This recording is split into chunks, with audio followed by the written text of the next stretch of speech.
25 और 26 नवंबर बंगाल में पश्चिम बंगाल खेत मजदूर समिति में हम मिले थे, जहाँ पर नजर के बारे में इसका और पर्पस क्या होना चाहिए इस पर बात हुई थी। और 10 दिसंबर 2023 को नजर फॉर्मली लॉन्च हुआ था। तो इसके नज़र में 5 तरह के लॉ प्रोफेशनल जुड़े हैं, जो एडवोकेट्स हैं, लॉयर्स हैं, लॉ ग्रेजुएट्स हैं, और फिर लॉ स्टूडेंट्स भी हैं, और law academicians, faculty, law faculty है। तो इन 5 समूह इस ग्रुप से जुड़े हैं। और हमने एक साल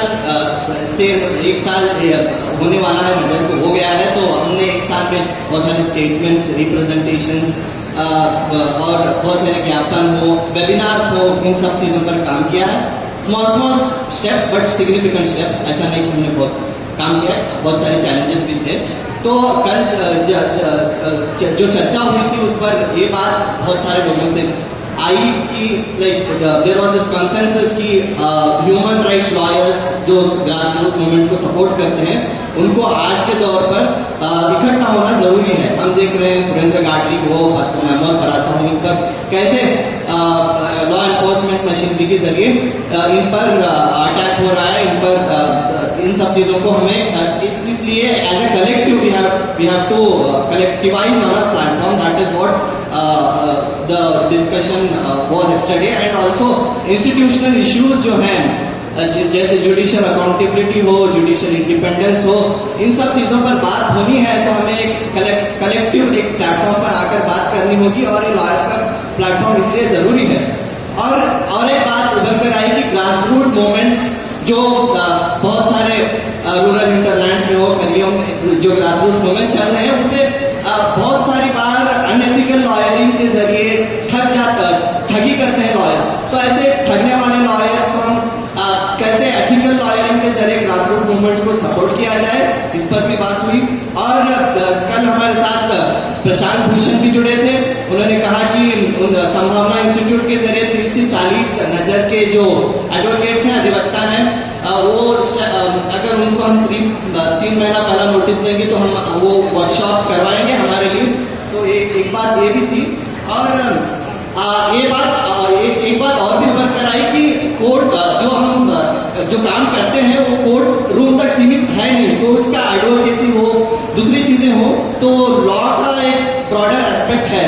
तो इस पर भी बात हुई कि हमको कोर्ट रूम प्रैक्टिस पर सीमित नहीं रहना है। और एक बात अच्छी चीज ये है कि नजर में एक बड़ा तबका लॉ स्टूडेंट्स का भी है। जब हम 50 से ज्यादा लॉ स्टूडेंट्स नजर में हैं, तो इन पर ये बात हो रही थी कि लॉ स्टूडेंट करिकुलम हमारा जो है उस पर हम कैसे गौर फिक्र करें, इस पर नजर का रद्द-ए-अमल क्या रखना चाहिए। क्योंकि लॉ स्टूडेंट का करिकुलम है, हमें एनवायरमेंटल लॉ में FRA नहीं पढ़ाया जाता, लेबर लॉ में नरेगा हो या ऐसे प्रोग्रेसिव लेजिस्लेशन, सो इस पर there is no alternative perspective. Law school does not make us to think the other way, the other perspective. तो इस पर भी नजर का क्या स्ट्रेटेजी रहनी चाहिए, इस पर बात हुई। तो मोटे तौर पर फ्यूचर कोर्स में हमने तय किया है कि जो इंडिपेंडेंट प्लेटफॉर्म्स इस पर काम कर रहे हैं उनके साथ हम कैसे कोलैबोरेट करें, जो ऑलरेडी काम कर रहे हैं। और दूसरी चीज, जहाँ पर लीगल वैक्यूम है, जहाँ पर ग्रासरूट मूवमेंट्स को जरूरत है, वैसे वहां पर नजर कैसे उस वैक्यूम को फिल कर सकता है। तो ये बात हुई। और तीसरी बात, एक लीगल डायरेक्टरी बनाने की बात हुई, जहां पर इंटर स्टेट एडवोकेट जो है grassroot movements, progressive people's movement जो हो रहे हैं, अगर कोई लेबर इशू हो या फिर वर्कर्स का इशू, कोई वर्कर फंसा हुआ है, तो ये कॉन्टैक्ट एक फैसिलिटेशन बने नजर, तो उस पर बात हुई। और मूवमेंट्स को लॉ समझाने के लिए, लॉ को सिंपल भाषा में एनालाइज करने के लिए कैसे मदद की जा सकती है, बुकलेट के जरिए, पैम्फलेट के जरिए, तो इस पर बात हुई।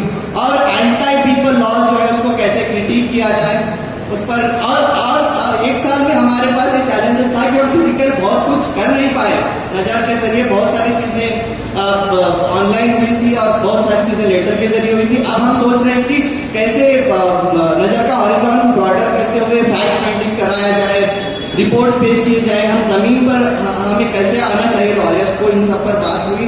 और फिर और एक महत्वपूर्ण चीज, जो मार्जिनलाइज कम्युनिटीज के लॉयर्स है वो कैसे नजर उनको सपोर्ट कर सकता है, इस पर भी बात हुई। मैं बस बात खत्म करना चाहूंगा। उससे पहले अगर मैं कोई बात छूट गई है तो मैं वर्तिका जी से बोलने की बात करें, और उससे पहले मैं बस एक असहमति दर्ज करना चाहूंगा सम्मानजनक। जब पिछले वक्ता मतलब पैनल में बात हुई थी कि मुस्लिम फंडामेंटलिज्म के बारे में, तो बस मैं 4 शेर कहना चाहूंगा। मुझे लगता है Muslim fundamentalism is not a challenge, the challenge is Hindu fundamentalism. तुम्हारा शहर तुम ही मुंसिफ तुम ही मुद्दी, तुम्हारा शहर तुम ही मुंसिफ तुम ही मुद्दई, हमें यकीन था कसूर हमारा ही निकलेगा। तो हमें ये मुस्लिम फंडामेंटलिज्म की बात कर गार्निश करने की कोशिश नहीं करनी चाहिए। मुस्लिम फंडामेंटलिज्म की जो बात करते थे वो पाकिस्तान चले गए, हम यहाँ पर खड़े हैं, हम इंडियन नेशनलिज्म पर बिलीव करते हैं। तो बस ये बात करना चाहता था मैं। जय हिंद, जय हिंद। Thank you Khalil. मैं बस 2-3 चीज कहना चाहती हूँ। नजर की स्थापना और नजर के विस्तार में एक इंसान जिसका बहुत बड़ा रोल है वो है मीरा संघमित्रा, और उनके बिना ये नहीं होता कि देश के तमाम 350 से अधिक लॉयर्स एक प्लेटफॉर्म के थ्रू जुड़े हुए हैं। और मेरी हमेशा ये शिकायत होती थी कि जो आरएसएस के लॉ ग्रुप्स हैं, अधिवक्ता परिषद, और ये वो काफी क्लोज नेट हैं और एक दूसरे के लिए तत्पर रहते हैं।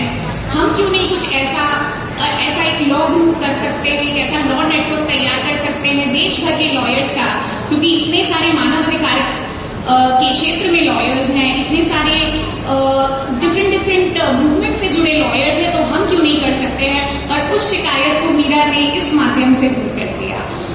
और जहां तक कि ग्राउंड प्रेजेंस की बात है, उसमें आने वाले समय में वो बढ़ेगा। और कुछ एडवोकेट्स जो इसमें बहुत एक्टिव रहे हैं लेकिन आ नहीं सके, उनमें से एक एडवोकेट इंद्रावनी नायर, सुप्रीम कोर्ट में वो एडवोकेट ऑन रिकॉर्ड हैं और इस नजर के प्लेटफॉर्म के साथ काफी जुड़ी हुई हैं, हमेशा बहुत एक्टिव रहती हैं। सीनियर एडवोकेट गायत्री सिंह हैं, और भी बहुत सारे एडवोकेट्स हैं जो हमारे लिए हमेशा रहते हैं। एक परेशानी जो अक्सर आती है उसके बारे में जिक्र करना चाहूंगी। जो लॉ इन पॉलिटिक्स की अंडरस्टैंडिंग है कि लॉयर्स, पॉलिटिकल लॉयर्स कैसे बने, कैसे वो ये समझे कि मूवमेंट को आगे लेके जाना बहुत जरूरी है और इंडिविजुअल केसेस से वो नहीं होगा, उसके लिए एक स्ट्रैटेजी प्लान करनी पड़ेगी, एक लीगल कोऑर्डिनेशन की जरूरत है।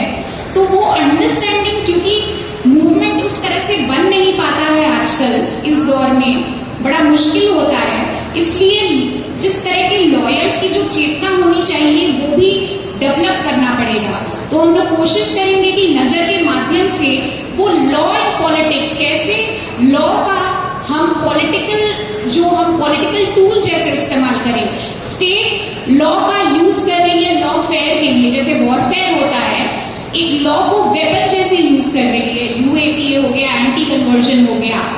We also need to use the legal strategies जो हमारे पास उपलब्ध है, जो सेक्शंस, जो धाराएं हमारे पास उपलब्ध है, कैसे हम उन स्ट्रैटेजीज को यूज करके न्याय दिलाएं। और वो संभव है।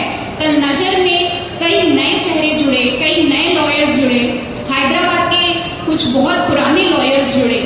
तो उससे जब हम लॉयर्स का एक समूह बनाते हैं तो हम अपनी जो नॉलेज है, इंफॉर्मेशन है, जो स्ट्रैटेजीज हैं वो शेयर करते हैं, अपनी चेतना शेयर करते हैं। तो वो हर मूवमेंट को भी आगे बढ़ाता है और उस मूवमेंट से हम आगे बढ़ते हैं। तो नजर एक उस रूप में उभरने की क्षमता रखता है और मेरा ख्याल है कि जरूर उभरेगा। आप सब बस हमारा साथ दें। धन्यवाद। सबसे बड़ी चुनौतियां हैं, उनकी बात करने वाले मंच हैं। मेरे ख्याल से हम सब जानते हैं कि आज देश के युवा है, वो भारत के युवा जो है वो देश के सबसे ज्यादा संख्या में युवा भारत में है, और इतनी बड़ी संख्या में जो गुट है उसकी आवाज जो है वो कहीं खो गई। संघ की रैलियों में हिंदुत्व के झंडे उठाते हुए बहुत से युवाओं को बहकाया जा रहा है, और एक बड़ी संख्या जो है, एक बहुसंख्या युवाओं की जो है वो उस तरफ चली जाती हुई दिख रही है। और हमारे आंदोलनों के भीतर, हमारे क्षेत्रों में भी हमें ये नजर आ रहा है कि एक साझी समझ, समाज की बनाकर एक व्यापक विचार और दृष्टि अपने पास रख के निर्णय क्षमता अपने पास होना, ये अभी तक बना नहीं है। इसके लिए एक कोशिश करनी पड़ेगी और बहुत ही संजीदा सवाल ये है कि राजनीतिक शिक्षा एक नागरिक के तौर पे युवाओं की किस तरह से होगी। ये होने के लिए अलीसा बिल्कुल कटिबद्ध है और एक प्राथमिकता ये अलीसा मानता है। कल की चर्चा में भी हमारे साथियों ने ये बात रखी कि नागरिक हम हैं, युवा हम हैं, इसकी एक साझी समझ बना के निर्णय क्षमता, एक नेतृत्व क्षमता युवाओं के बीच में आए, इसके लिए काम अलीसा करेगा। जो छात्र और युवाओं का मंच है, तो वो छात्रों की समस्याओं के बारे में बात करेगा।